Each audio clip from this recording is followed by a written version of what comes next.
यंत्र पूजा अगर आप निकालें तो ये मूर्ति पूजा से भी बहुत पुरानी मानी गई है। हर मंत्र की एक सेक्रेट ज्योमेट्री होती है। जैसे अगर आप ओम बोलें तो एक उसका एक अलग ज्योमेट्रिकल फॉर्म बनेगा।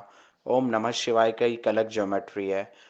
तो मंत्रों को ज्योमेट्रिक फॉर्म में जो कन्वर्ट करने का विज्ञान है, ये है यंत्र विज्ञान। और यंत्र को अगर आप बारीकी से देखें तो एक महल जैसा दिखेगा। जैसे एक बड़े से महल पे सोच लो कि भगवती निवास करती है, तो महल पे प्रवेश करने के लिए पहले कौन होते हैं? द्वारपाल होते हैं, जो मेन गेट पे खड़े होते हैं। तो यंत्र की जो बाहर में आप जो चौकोर हिस्सा देखते हैं, इसको लोकपाल क्षेत्रपाल बोलते हैं। इंद्र और क्षेत्रपाल उसकी रक्षा करते हैं।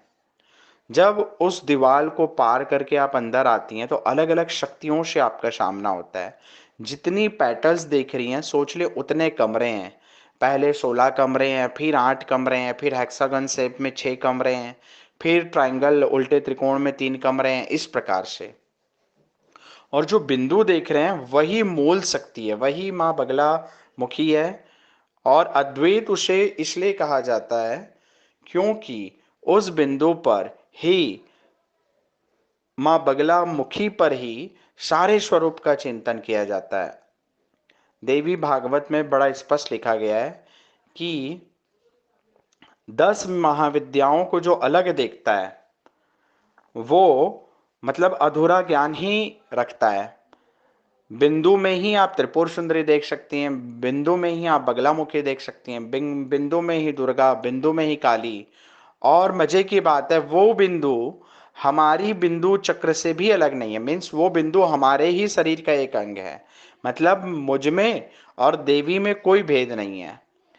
यंत्र पूजा का असली मकसद यही होता है, पहचानना कि जो बाहर का यंत्र मैं देख रहा हूं वही यंत्र मेरे अंदर भी है, और वही बिंदु का स्थान मेरे अंदर भी है।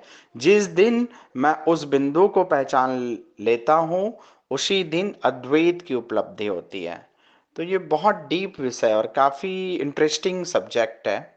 बट इस विषय में ऐसे आगे नहीं बढ़ा जाता, इसका एक पूरा प्रोटोकॉल है, सिस्टम है। तो अभी हमने आपको जो दिया एक सरल प्रयोग है। इस पूजा से भी आप उस पूजा के लेवल को आज नहीं तो कल अचीव कर लोगे। दूसरी चीज, जब अगर आप यंत्र को घर पे स्थापित करते हैं तो आपको डेली यंत्रार्चन करना चाहिए। उस पर कुमकुम चढ़ाएं और मंत्र का जाप करें और धूप दीप दिखाएं, जैसे हम मूर्ति पूजा करते हैं।